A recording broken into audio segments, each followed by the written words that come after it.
Как зима приходит внезапно, так и большая вода у нас всегда наступает неожиданно. Например, в этом году никто не предсказывал, что паводок затронет Буздякский район, а первая стихия накрыла именно их. Какова сейчас ситуация с половодьем 2021 года? Говорим в прямом эфире вечернего телецентра. С вами Азат Самирханов.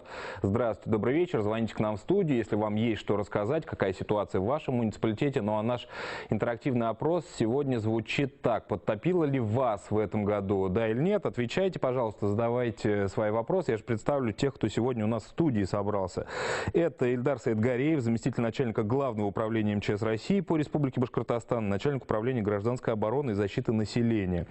Сегодня у нас Антон Локацков, руководитель единой дежурно-диспетчерской службы администрации Белорецкого района Башкортостана, Альберт Мусифулин, заместитель главы администрации Уфимского района, и Юрий Трот, его коллега, первый заместитель главы администрации по развитию промышленного комплекса из Стерлитамака. Добрый вечер, уважаемые гости. Спасибо большое, что пришли.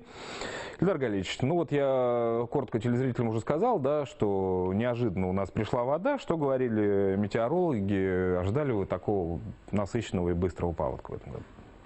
Добрый вечер. Мы ожидали, потому что как только мы начали готовиться, первое было создано распоряжением правительства Республики Башкортостан республиканская противопаводковая комиссия. На первом же заседании, как мы уже традиционно говорим, что мы всегда готовимся по наихудшему сценарию.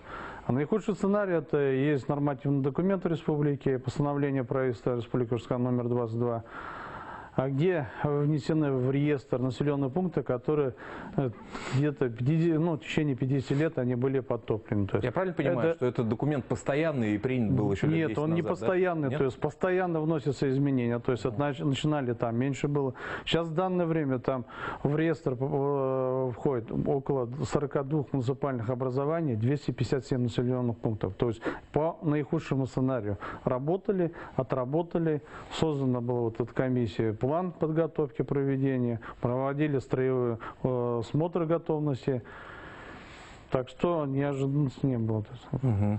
А что вот из новых населенных пунктов, я правильно понимаю, что этот документ, вот, о котором вы говорите, да, он постоянно дополняется из-за природы, из-за погоды и из-за того, что жизнь у нас меняется. Тот же Буздякский район, он был в зоне риска или нет? Но Буздякского района не было, но там было так. Буздякский район, 4 населенных пункта там были. Надо уточнить, я сейчас сразу не скажу. Там их, еще раз говорю, 257 населенных пунктов. То, что обновляться будет, это обязательно по итогам, то есть будет крайнее заседание Республиканской противопаводковой комиссии, проводится анализ, и по итогам уже за это направление отвечает Министерство экологии, и там срок даже стоит до июня месяца, данная работа будет проведена. Можете сказать, какие территории у нас-то, вот Уфимская агломерация, юг или горные районы больше всего сил и средств вашей службы потребовали? Ну, в данное время, если сказать по состоянию на 26 апреля, у нас сейчас находится на контроле 22 ситуации, 5 муниципальных образований. Это, если в цифрах, это получается 1261 придомовых и приусадебных участков, 11 участков дорог, 1 мост и 138 садовых дома. А это какие муниципальные образования? Городской округ город Уфа, Уфимский район, Шишминский район, Белорецкий район и Давлеканский район. Вот в настоящее время на контроле вот эти муниципальные образования. Антон Геннадьевич, скажите, пожалуйста, у вас уже пик прошел, вода сошла, потому что на той неделе прям, кадры мы получали, да, как НЗ разливался, те же осы там. Ну, Белорецкий район вообще самый большой в республике, и у нас пик паводка даже не один, их 2 волны паводка, это исторически сложилось так. Дело в том, что если посмотреть на карту Белорецкого района, то можно посмотреть, видеть, что в бассейне реки Инзер, это высоты над уровнем моря порядка 250 метров, а уже бассейн реки Белый это порядка 450-500 метров. И вот она как раз, ситуация развивается следующим образом. То есть первый — это когда идет активное таяние снега и ледоход. Второй, значит, выходит на пик, спадает. И продолжение активного таяния снега на северных склонах горных районов местности. Вот первый как раз район, то есть вот то, что Ильдар Галич сказал, да, мы работали по наихудшему худшему сценарию. В принципе, у нас прогноз оправдался по затороопасным участкам. То, что мы прогнозировали и подавали в Главное управление МЧС Российской Федерации в СУКС, Главное управление МЧС по Республике Башкортостан и в ЦУКС Республики, это касаемо у нас по затороопасным участкам, только по Нижнему Авзиану, то есть за последние 10 лет там не наблюдалось заторов. То есть здесь образовался, я потом расскажу по какой причине. Значит, то есть по осам мы ожидали, что затор будет. Мы планировали, что возможно будет затор в Бриштамаке. Заторы, они предполагают какие-то взрывные работы, что ли? Не всегда, понимаю, не да? всегда. Вот смотрите, сейчас расскажу и про дороги, то есть перелив на дороге. То есть это вот все, что мы предполагали, практически в 90% у нас попало в точку. По поводу заторов. Значит, ну, раз осы интересует, значит, ситуация следующим образом развивалась. Значит, первое начнем с осени. Осенью было маловодье. И первый снег на территории Белорецкого района, Горного района, лег только 6 января в городе Белорецке. До этого были сильные морозы. Промерзание воды было до дна. То есть это вот промерзло в очень большом количестве. В этом году в Белорецком районе наблюдались наслудные явления, налойные наслудные явления. Значит, и многие ручьи перемерзали, и толщины льда были. И когда, то есть, мы читали прогноз Башгидромета, вот, конечно, мы корректировали уже под себя, то есть и глубина снега, и глубина промерзания, то есть у нас существенно больше были. Дело в том, что 23 апреля, с периода 23 апреля были обильные снегопады, и местами у нас в районе было до 1,5 метров снега. Вот как раз совокупность вот этих факторов, когда мы просчитывали их, то это было все готовы. 12 апреля в 11 часов от главы администрации сельской администрации поступило сообщение нам в ЕДДС о том, что образовывается заторный участок. Но заторный участок на реке Большой Энзер, в этом месте, то есть он каждый год образовывается, вода подпирает и продавливает, подпирает, продавливает. То есть мы в любом случае, когда получаем сообщение, сразу сообщили в противопаводковую комиссию, в ЦУКС, значит, туда уже спасатели Белорецкого ЗПСО были готовы выехать, то есть они готовились к выезду.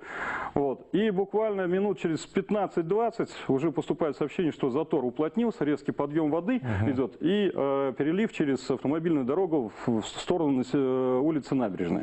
То есть по итогу там было затоплено 24 дома владения в населенном пункте осы, из них 17 жилых, а остальные дачные.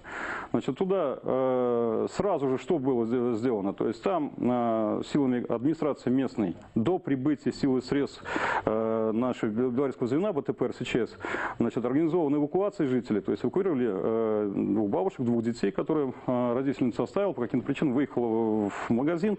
То есть эвакуировали детей двоих, две женщины были эвакуированы, скотину эвакуировали. Тогда потом сразу же прибыли подразделения пожарной охраны села Энзер. Вот. И следом уже порядка где-то через час прибыли первые подразделения из Белорецка. То есть вот эти расстояния, порядка 100 километров, это тоже затратно по времени. Ну, конечно.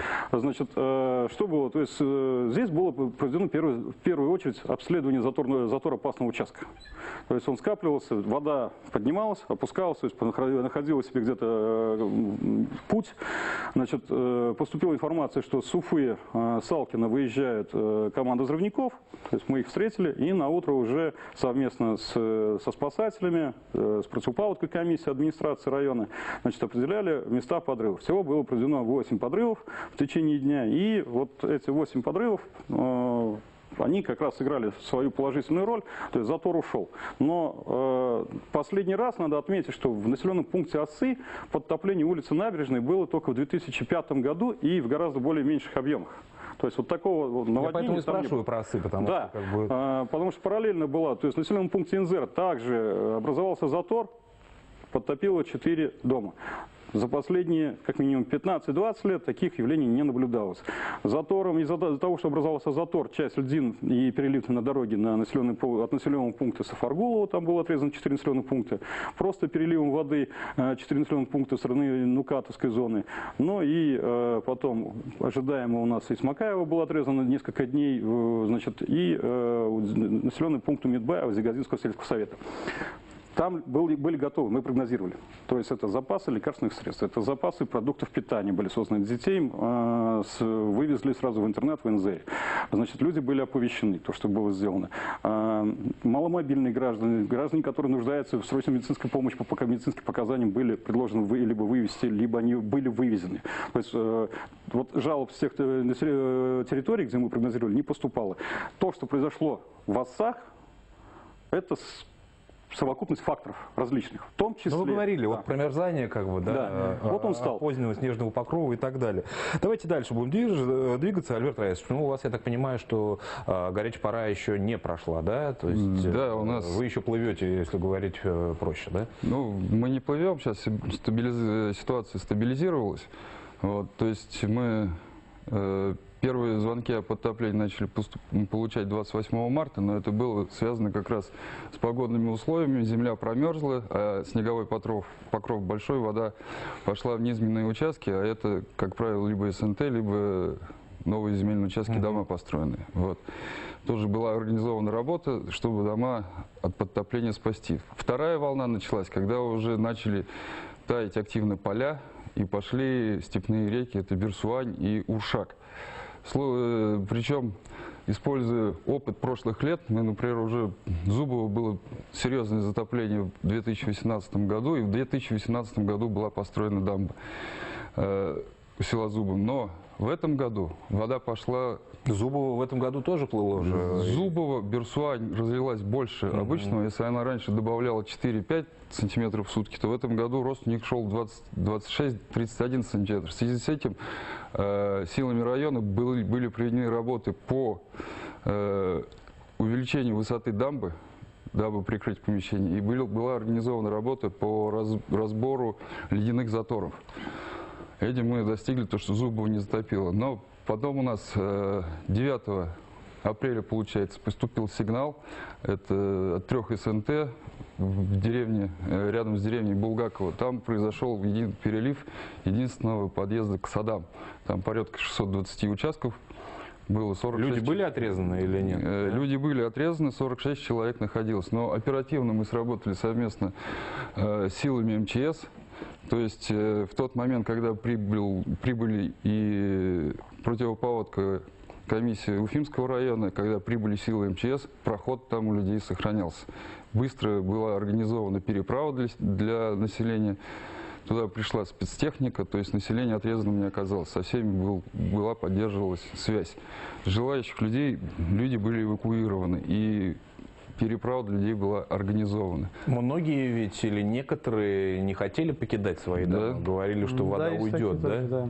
Есть такие, но с ними, во-первых, производится разъяснительная работа, во-вторых, берется расписка об отказе от эвакуации. Ну да, что они как бы на себя ответственность берут. Да. Но все равно эти люди остаются на контроле, потому что у нас работает оперативная группа, то есть мы ежедневно проверяли состояние здоровья и по помощи. То есть без контроля не оставляли.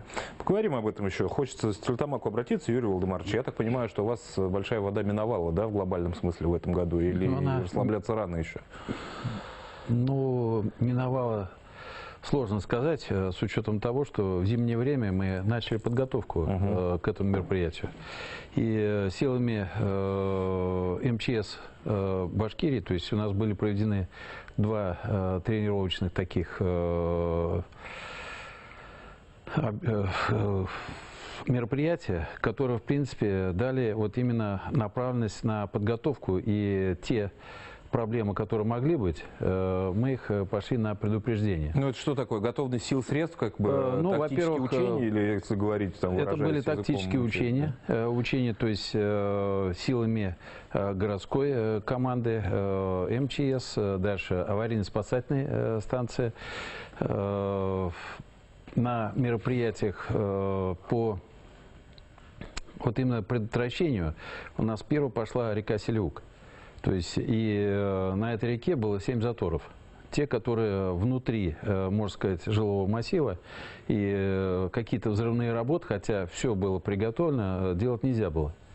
То есть поэтому мониторили, то есть выставляли посты, и буквально за короткое время до половодья, то есть городскими силами, были омоложены где-то порядка 65 деревьев, которые вот как раз не дали возможности прохождения заторов в черту именно жилых построек. Говоря проще, вы подготовились, да? Да, Сами и эти у нас зимой основная, на чем и стоит город Стерлитамак, это река Стерля. То есть в 2017 году были проведены как раз вот по территории города Стерлитамак очистные работы, которые дали возможность вот именно, чтобы река была в устье и не выходила с берегов. Ну, конечно, все были наготове. Единственное, у нас была промашка, это касается с полей, первая вода пошла, и не справились ливневки.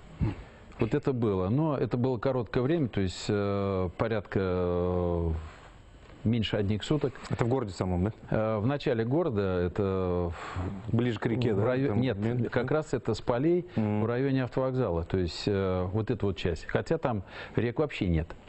И быстро почистили и сделали расчистку вот этих ливневок, и вот эти проблемы миновали.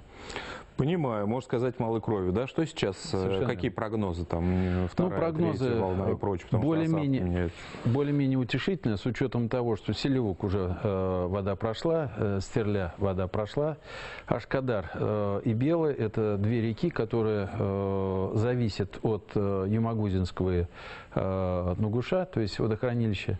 На сегодня прогнозы такие, что вроде бы не предвещает ничего такого подъема воды. То есть она может колебаться в небольших объемах поднятия, но это в пределах того, что не выходя из русел. Давайте посмотрим, как развивался у нас паводок, половодье. Мой коллега Азат Садриев держал руку на пульсе всю неделю, и его репортаж предлагаем вашему вниманию.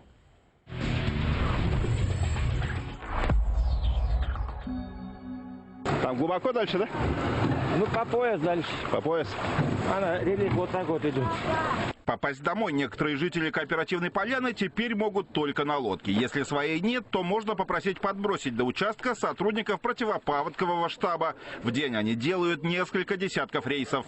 Сейчас мы идем по улице Малой Заречной. Вот как видите, кто-то проплывает, да? Да, кто-то проплывает. Это вот наши сотрудники противопаводкового штаба номер 1 на базе МУП-Сурсис. Ежедневно здесь производят сейчас перевозку населения. Если же кому-то необходимо там подвоз питьевой, технической воды осуществляют. Ну или же кому-то нужно там по еде что-нибудь, нужно там хлеб, молочка купить, да, то есть ребята идут в магазин, то есть приобретают и довозят уже до крыльца. Люди еще здесь живут, да, они решили не покидать свои дома. Я вам больше скажу, здесь только 2 человека у нас в пункт временного размещения уехали, и 42 человека, в том числе 5 детей, продолжают здесь жить. Кооперативную поляну затопило 2 дня назад. Жителей заранее предупредили о половодье, так что неожиданностью большая вода не стала, но неудобства определенно принесла. По воде мы уже идем порядка 200 метров, и с каждым шагом здесь становится все глубже. Владельцам вот этих автомобилей, можно сказать, повезло. Их участок находится на возвышенности. Тем не менее, в ближайшее время выехать со двора они явно не смогут. Анатолий Уронов живет на Малой Заречной улице почти 20 лет. Максимальный уровень воды был в 2007 году, говорит мужчина. После этого он перестроил дом, чтобы был запас. А вот машину и мотоцикл перегнал в город на всякий случай. Строили дом, это как по затоплению 2007 года. Если в 2007 году было 9 метров, то как раз вот дойдет до... Ну, первый этаж полностью будет затопленный. До полов второго этажа, короче, дойдет. А жилой, получается, второй этаж у вас? Да, жилой второй этаж. На первом этаже только техника стоит, там и технический этаж. Кооперативную поляну затопила не Белая, а река Дема. Она вышла из берегов почти на километр. Сотрудники управления гражданской защиты продолжают подомовой обход и в случае необходимости готовы оказать людям любую помощь. И нуждающихся в ней немало. У нас на контроле остаются потопленные территории в Кировском, Демском, Калининском и Ленинском районах. 8 потопленных дорог в этих районах и также локально придомовые территории и участки садовых товариществ. Всего на кооперативной поляне подтопило 55 придомовых территорий на Малой Заречной улице, Левобережной, Туймазинской, Трудовой и Луговом переулке. Чтобы снизить урон от половодья, провели отсыпку дамбы. Выдержит ли она напор воды или нет, станет известно позже. Пик паводков в столице еще не пройден. По прогнозам специалистов, снижение уровня рек ожидается к концу недели.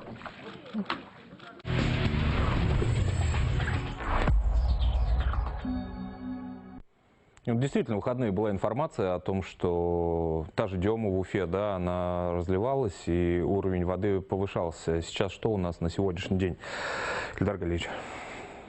Да, мы, как и говорили, что на той неделе ждали максимальные уровни на реке Белый, Уфа и Дема. По состоянию на сегодняшний день у нас сейчас по всем 3 крупным рекам идет спад, включая Дему. Вот, большая... Но то, что сейчас говорили, в прошлом году, да, по Белой было 646, а в этом году даже меньше было 636. То есть, но все равно подтопило. То, что вот сейчас показывали кооперативную поляну, там потихоньку вода уже уходит. Я специально готовился к эфиру, проезжал вот вокруг Уфы, и кооперативную поляну тоже там, ну, видно, что вода, она ближе к берегам уже идет, то есть на... уровне домов ее практически нету, на Деме то же самое, хотя картинка была на той же Деме, да, что коллеги ваши, я уж не знаю, какое ведомство, какое управление разгребало, что называется, эти завалы, это Бочкарева, та же Дема, там, ну, что-то мост перемыло, да, там вот какая ситуация, и там, я так понимаю, если бы не вот этот мусор, то риск возник бы перелива, что ли, и подтопления вот этого. Ну, весной это постоянно бывает, то что не только это мусор получается из городов, оно идет с верховья, и где есть вот низовые места, там и собираются. Но из этих опасно то, что вот действительно кооперативная поляна, у нас один жилой дом был потоплен, то же самое, и даже в городе Уфе у нас развернули один пункт временного размещения, где вот до сих пор 2 человека проживает с кооперативной поляны. Потому что дома пока в непригодном Вот, да, состоянии, были, да. Но некоторые сам отказались, те родственников, вот 2 человека сейчас проживают в пункте временного размещения. Понимаю. Альберт Раисович, скажите, пожалуйста, вот вы упомянули еще до того, как мы сюжет смотрели, о том, что коридоры были организованы там, да, вот из того же Зубова и других населенных пунктов, да, близ Булгакова. У людей какая мотивация? Они боятся оставлять свои дома, да, в первую очередь? Ну, по самому Булгакову там еще я как бы не договорил, немножко другая ситуация произошла. В 2018 году был построен новый мост как раз от подтопления, но в этом году дорогу через мост перелило. И таким образом оказались отрезаны 3 деревни и 12 СНТ. Вот, протяженность там дороги значительная, вот, порядка 12-14 километров проходит, и, естественно, там более 3000 населения проживает. Поэтому, во-первых, тоже, опять-таки, совместно с МЧС была организована пересправа, а также для доставки экстренных служб стояли автобусы, которые в любой момент могли либо подвезти, либо привезти тех же самых врачей или тех же самых, там, если что, спасателей. Вот. То есть эта работа была организована своевременно. Там, кстати говоря, у нас рядом с Булгаковым произошел один случай, но вовремя все сработали МЧС. Ну, человек на мопеде поехал и попал в ДТП. Попал в воду, да? Не в воду, нет. Не в воду? Нет, он сам съехал с дороги, но его своевременно вот, забрали, своевременно подъехали врачи, и все было в порядке. Я понимаю. Все своевременно отработали. У нас есть телефонный звонок, давайте телезрители тоже послушаем. Здравствуйте, если вы нас слышите, пожалуйста, задавайте свой вопрос. Здравствуйте. Добрый вечер. Это Школьный переулок, дом 28. Меня зовут Ильгиз. У меня такой вопрос. В этом году, конечно, пока нас не затопило, но сейчас, знаете, у нас проблема с питьевой водой. У каждого домовладения свои скважины, из которых мы пьем воду. Вот. А когда наводнение, уже эту воду пить нельзя. По нашей улице провели центральный водопровод. Провел центральный водопровод какой-то частное лицо. И вот подключиться к этому водопроводу нет возможности. Надо заплатить этому частному лицу, наверное, большие деньги. А у вас подвоз какой-то организован или нет? Подвоз воды или как? Что? Подвоз воды может быть какой-то. Я просто не знаю точно ситуацию вашу. Вы как бы имеете возможность передвигаться по населенному пункту или нет? На большую землю, скажем так. Имеем возможность. Дело-то не в этом. Можно в воду пойти, купить. Около магазина есть стационарная воду можно купить. Просто дело в том, что вот этот водопровод провело частное лицо, которого никто не обязывал И чтобы теперь подключиться к этому водопроводу, нужно заплатить деньги. Я просто хотел бы спросить, нельзя ли, чтобы этот водопровод, водоканал взял на свой баланс? Понимаю, спасибо вам большое. Вопрос понятен. К сожалению, у нас нет представителей водоканала. Что можете сказать, Эльдар Галиевич, по поводу качества воды и вообще, что в таких случаях делать людям, у которых домовладение частное, да, понятно, что есть скважина, они вроде привыкли там из нее на все нужды технические, бытовые, питьевые потреблять? Да, конечно, это одна из проблем, когда весной подтапливаются территории, даже когда грунтовая вода идет. Но данной работой, направлением занимается Роспотребнадзор, просто надо обратиться, то есть когда уйдет уже грунтовая вода, обязательно надо проводить анализы, и после анализа, то когда разрешение дадут, то тогда только можно использовать эту воду. А то, что вопрос, который был, я думаю, что представители города Уфы будут, мы записали, да, нам надо мы это записали, вопрос, да, и даже обязательно передадим. Юрий Владимирович, давайте еще, пока у нас время есть до рекламы, скажите, пожалуйста, все эти предварительные этапы, да, подготовки, которые вы провели, как вы считаете, только благодаря им удалось большой воды избежать, или это совокупность факторов там, с уровнями воды в реках и так далее? Не, конечно, это совокупность факторов, хотя и подготовка, я еще раз повторяю, что она была. В местах подтопления ожидаемых, то есть мы силами пожарных, аварийно-спасательных подразделений, то есть листовки распространяли под роспись о том, что были через громкоговоритель оповещения, что возможно подтопление. И я считаю, что подготовка большая была проведена именно для того, чтобы предотвратить, а не того, что уже полностью после затопления... Разгребать завалы. Да, совершенно верно. Петр Раисович, вам слово также. Какие ваши ближайшие действия? Я не знаю, как вы это мониторите, ситуацию по уровню, по тем людям, которые у вас находятся в подтопляемых или рискованных ситуациях. Какие задачи стоят на ближайшие дни? Во-первых, у нас на контроле до сих пор находится река Дема и Белая. То есть вроде бы идет снижение, но реки у нас непредсказуемые. То есть все эти территории мы контролируем совместно с сельсоветами, своими силами. В плане подготовки к следующему паводковому сезону, она в принципе уже начата. С учетом тех замечаний, тех случаев, которые возникали в прошлые годы. Сейчас в этом году ситуация какая сложилась, все они взяты в работу, естественно, по некоторым объектам ведутся проектные работы пока, по некоторым уже работы в плане подготовки обводных каналов, канав водоотводных уже ведется. Чтобы не допустить тех моментов, которые вы уже сказали, да, по Булгакову или по тому же Зубову, да? То есть это какие-то инженерные решения должны быть для того, чтобы... Конечно. Спасибо большое. Это вечерний телецентр. Мы сейчас прерываемся на короткую рекламу. Напоминаю, что работаем в прямом эфире. Говорим сегодня о первой волне паводка, которая накрыла республику. Для многих неожиданно. И после паузы обязательно вернемся с новыми гостями. Не переключайтесь, а еще лучше звоните к нам в студию.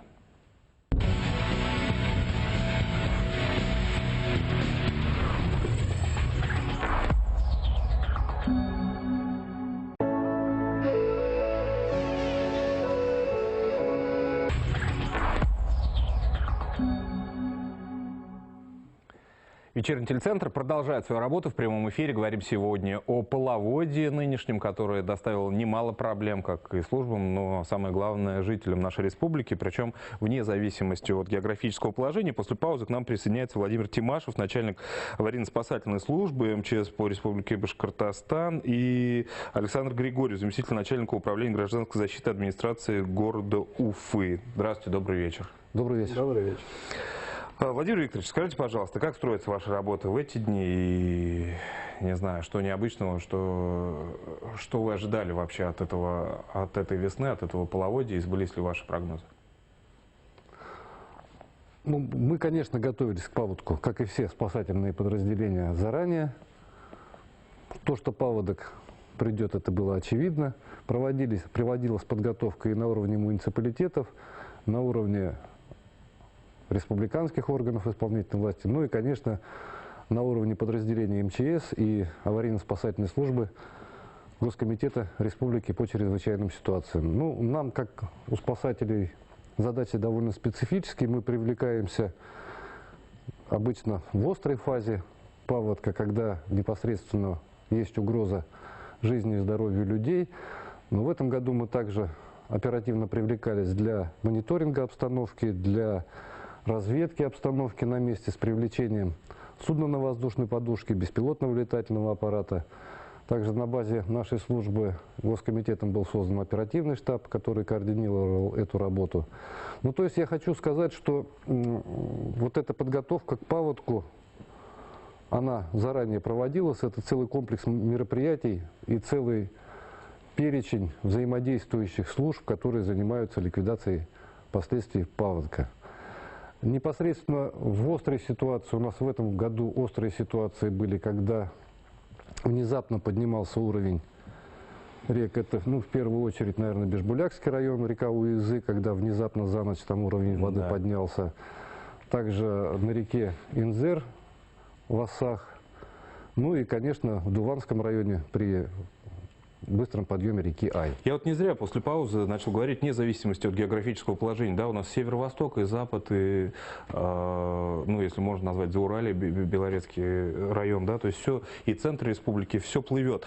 Я к своему стыду на автомате вас неправильно представил. Вы ведь нас представляете Госкомитет Республики по чрезвычайным ситуациям, Владимир Викторович, поэтому прошу простить, но я так понимаю, что команда одна все-таки. Команда, да? конечно, одна. Тем более и Уфа. Скажите, пожалуйста, Александр, я так понимаю, что у вас, ну, каждый день, каждое утро начинается со сводок, с брифингов и далее выезды и все прочее, да? Что сегодня у нас происходит в столичном регионе? У нас с начала подтопления было организовано круглосуточное дежурство в оперативном штабе. В городе для сил и средств был введен режим повышенной готовности. Ежедневно осуществляется контроль паводковой обстановки, то есть 4 раза в день, через каждые 6 часов у нас происходит объезды территории и в ночное время. Значит, на настоящее время уровни в районе города спадают, то есть у нас за сегодняшний день на реке Белая 39 сантиметров уменьшилось, на Уфимке метр. И началось падение уровня на реке Дема. На Деме, да? Да, минус 9 сантиметров. Сейчас уже не критичные уровни. 526 по Белой, 521 по Уфимке и 647 по Деме. Значит, основные моменты, которые подтопление фиксировалось, это у нас было на Кооперативной поляне.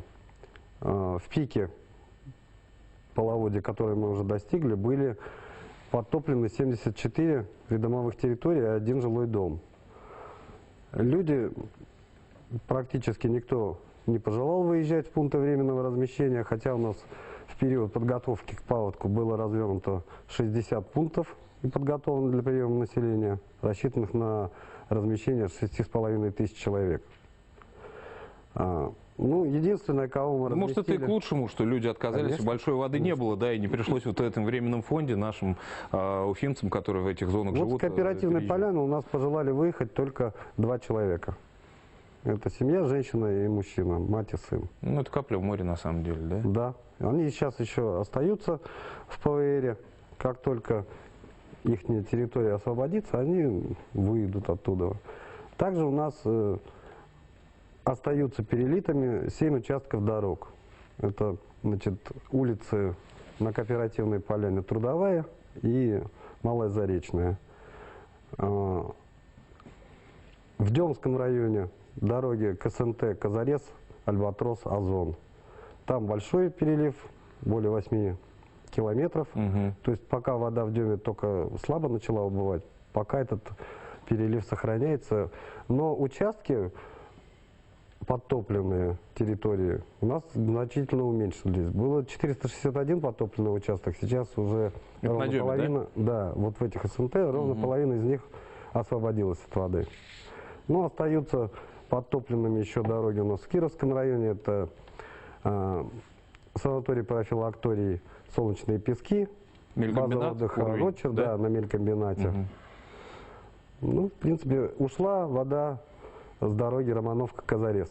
Эта дорога у нас была сильно потоплена, более чем на метр.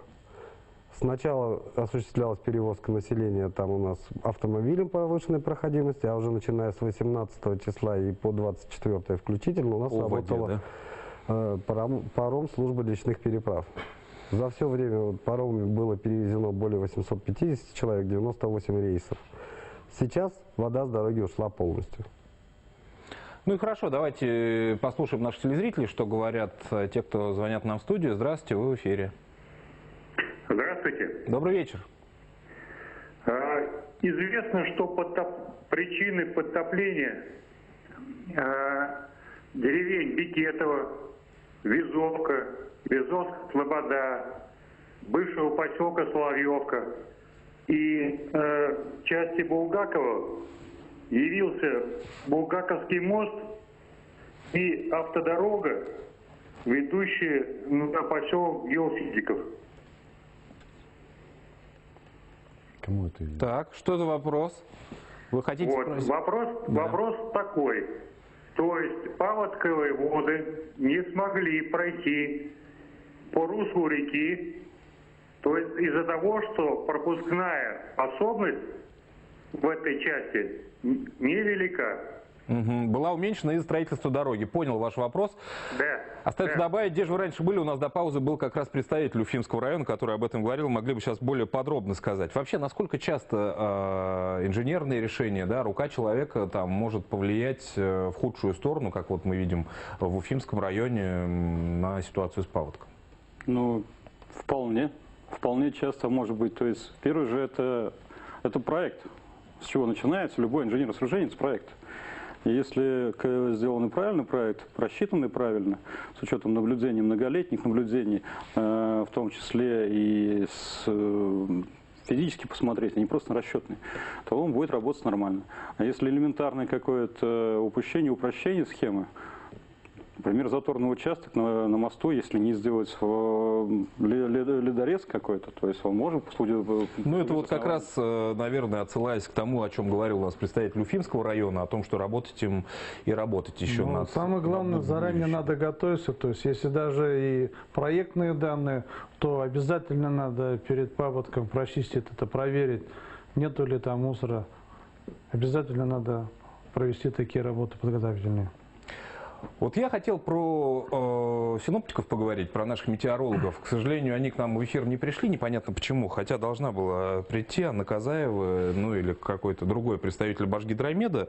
Вообще, насколько эффективно у нас строится взаимодействие, потому что ряд экспертов, да, говорят о том, что вроде сводки идут, каждый день идут, но почему-то они не точны и далеко не всегда своевременны. Вот вы, как представители муниципалитетов и чрезвычайных служб, коллеги уважаемые, скажите, пожалуйста, ваше мнение какое?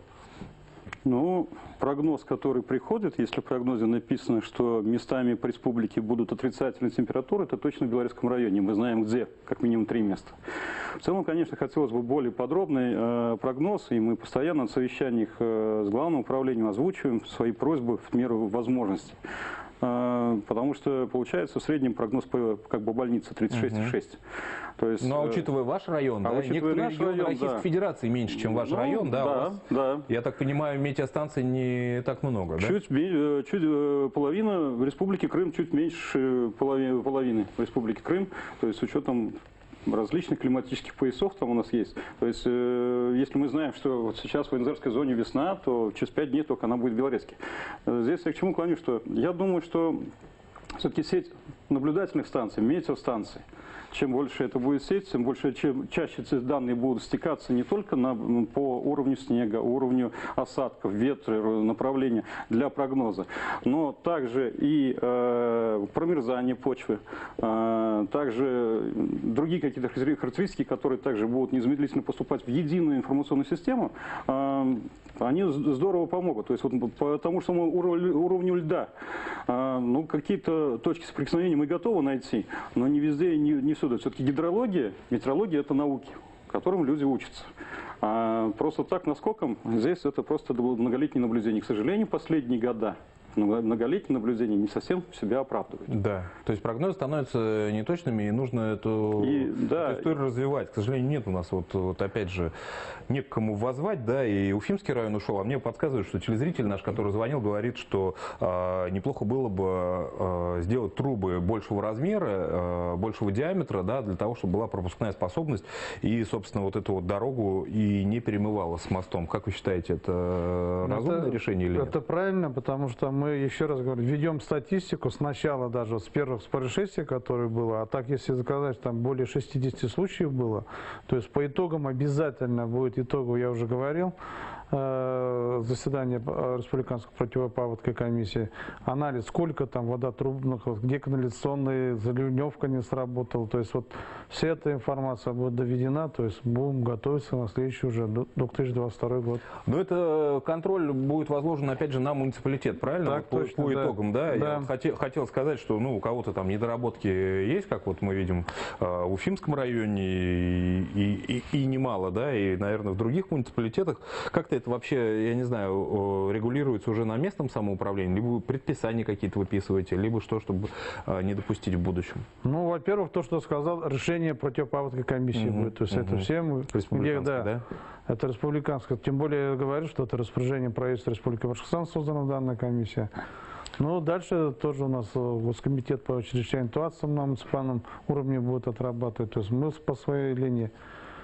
Но главное сейчас провести анализ. То есть, во-первых, еще паводок не прошел. Будем ждать и после этого проведем анализ.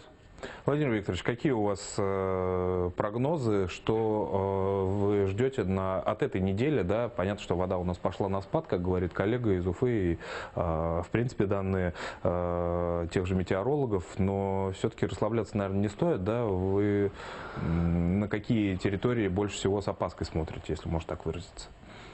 Ну, я хотел по предыдущему вопросу немножко добавить. Вот пожалуйста, у нас станция Башгидромет, у нас есть еще станции автоматические, которые стоят на реках, на мостовых сооружениях. Они нам в этом году очень много помогали. И нам, и жителям, мы, как говорится, впрямую могли видеть, что происходит на том или ином участке реки. И уже, если мы видим, что на автоматической станции у нас пошел резкий подъем воды, мы уже начинаем подозревать, что, возможно, где-то ниже есть затор.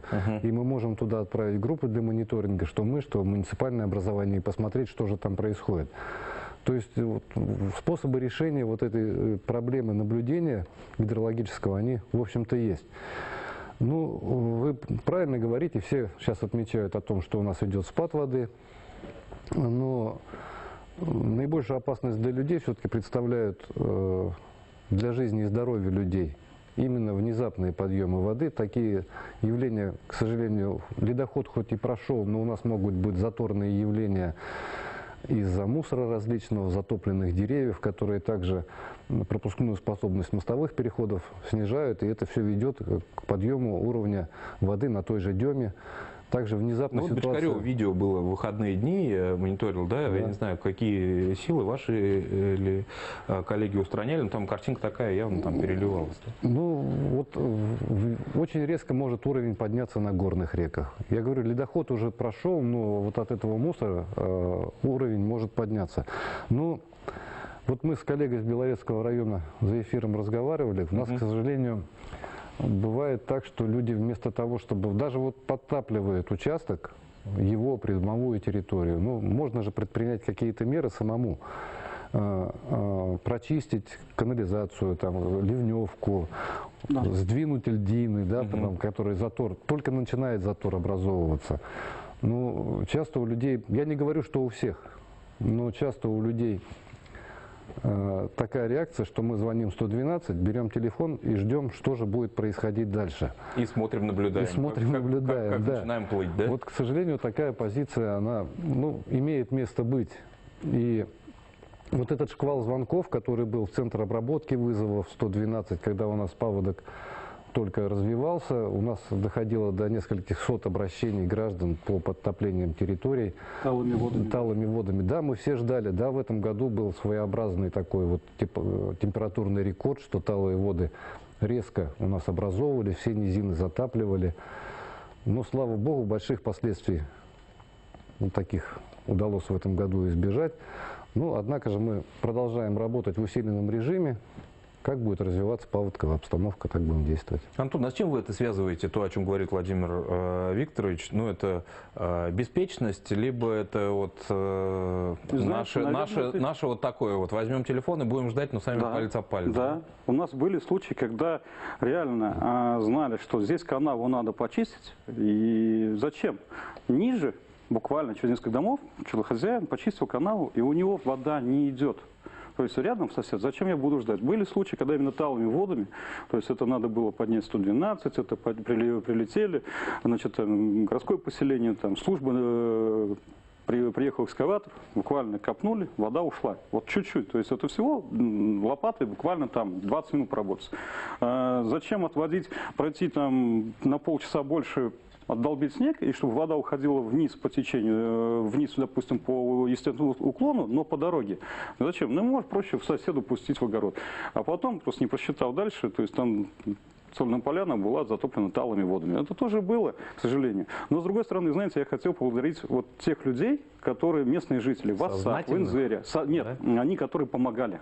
То есть это первые люди, всегда приходят на помощь первые люди. Да? Добровольцы или которые еще... Нет, жители местные. То есть они видят, что вода поднимается. То есть пока приедут служба, пока все... Ну да, у вас же расстояние 100 километров, я это имею в виду. Они просто не стали ждать вас, как бы позвонили вместе, то есть это и местные жители. То есть один на своем тракторе, другой вместе с главой. То есть глава же сельского поселения, это царь и бог первые 15-20 минут, час. Вот. И он уже здесь распорядился, где-то помогает, где-то ему помогли. То есть и людей эвакуировали, сами местные жители, там детей достали, и скотину вывезли. И потом только уже силы средства приезжают. То же самое было в Белорецке, когда и люди выходили помогать. Вот. Но вот, когда проезжающий мимо сотрудник нашего ЗПСО, по большому счету, он уже после работы находился, он проехал мимо заторно-опасного участка, там, правда, люди уже работали, но, наверное, просто уставший был, как раз с Нижнего Озерна ехал, 2-3 раза ударил ломом и затор проломил. Хотя к этому моменту уже и технику подгонили, смотрели, как ее поставить. То есть всем тем людям, которые участвовали, независимо, это жители, это профессиональные спасатели, это пожарные, те, кто принимал активное участие. Вот им большое спасибо, потому что на них в первую очередь как раз и ложится все. Еще один телефонный звонок. Здравствуйте, вы в эфире, пожалуйста, задавайте ваш вопрос. Здравствуйте. Добрый вечер. Скажите, пожалуйста, вот говорят, в Башкирии не существует техники для вывоза легковых автомобилей из зоны затопления. Была такая ситуация, когда автомобили попадались на отмели, и для их спасения была необходимость вывести их с этого острова большой нужной техникой. Вот. А в Башкирии, оказывается, такой техники не существует. Планируется приобретение такой техники дальнейшей. Спасибо большое, очень плохо слышно. Я правильно понимаю, что речь идет о технике, которая способна эвакуировать личный транспорт людей с подтопляемых территорий, верно? Да, наверное, звонок ушел уже у нас, но я так понял, что речь именно об этом идет. Скажите, пожалуйста, Эльдар Галиевич, ну вот есть такая возможность у нас или нет? Ну, у нас есть аэромобильная группировка на базе спецчасти 55. Там есть такая техника. Но в этом году... Она не понадобилась. Да, не понадобилась, да. Просто мы видели сюжет моего коллеги как раз на кооперативной поляне, пару машин, как бы, но они там на возвышенности, хоть и риск. Ну, у нас было затоплено машин. К сожалению, одна машина затопилась. Просто вот эти 15 минут. Первая задача – это спасти людей. Ну, конечно. Вот. Потом уже технику. Ну, железку-то, ее железку можно всегда потом купить, а жизнь-то не купишь никогда. Я хотел бы еще добавить, вот мы все-таки, существует система оповещения. И в эту систему включены у нас как республиканские органы, так заканчивая самым крайним муниципалитетом, да, и старостой там поселковым. Оповещение, в общем-то, людей об угрозе всегда производится своевременно. О чем вы говорите, царь и бог, да? Да, глава, да. Царь и бог. И все-таки люди, которые проживают, у нас по статистике чаще всего топят одни и те же территории, одни и те же населенные пункты, и люди, которые там проживают, они, как правило, знают, что такая угроза существует, и было бы благоразумным все-таки вот позаботиться заранее в угрожаемый период такую технику перегонять оттуда, убирать на возвышенные места или вообще за пределы этих населенных пунктов или этих улиц. На авось? На авось, к сожалению. Я бы тоже хотел добавить, как раз по эвакуации техники. Во-первых, у нас в городе во всех зонах возможного подтопления проводились сходы граждан, на которых было предупреждено население о том, что необходимо и при резких подъемах уровня воды выгонять технику. Подворовые обходы, оповещение с использованием автомобилей, имеющих громкоговорящее устройство. И когда у нас было предупреждение о том, что ожидается резкий подъем уровня воды, до каждого жителя дошел наш специалист, который предупредил о том, что машины необходимо выгнать. Когда произошел перелив низководного моста между населенным пунктом Федоровка и СНТ Уфимские Зори. Значит, там мы эвакуировали уже 8 автомобилей, которые умудрялись заехать на этот мост, хотя было предупреждение, знаки стояли наши спасатели. Но это опять же та же абсолютно авось, да? не реагирует. И была альтернативная объездная дорога.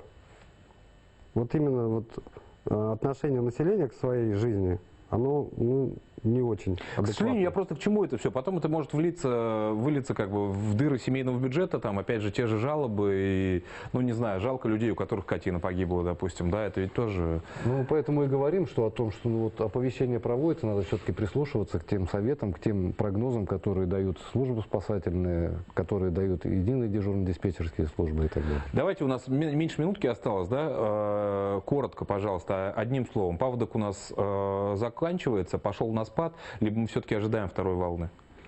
У меня предположение из многолетних наблюдений. Если не будет ливневых дождей, сильных ливневых дождей на сутки, то в Белорецком районе, в частности в горных районах, он вышел на плато и постепенно заканчивается. А в целом по республике? Ну, то же самое, если таких ливневых не будет, то не прогнозируется. Тем более еще, кстати, мы забыли сказать об этом, что у нас в настоящее время все крупные водохранилища работают на прием уже работают. Поэтому тоже они срезают уже все сбросили, да? Давайте будем завершать, потому что время у нас истекло. Это вечерний телецентр. Мы сегодня говорили о паводке, который у нас, слава богу, миновал, но не без проблем. Берегите себя, свое здоровье, ну и свое имущество тоже. Будем надеяться, что мы больше не поплывем. До свидания.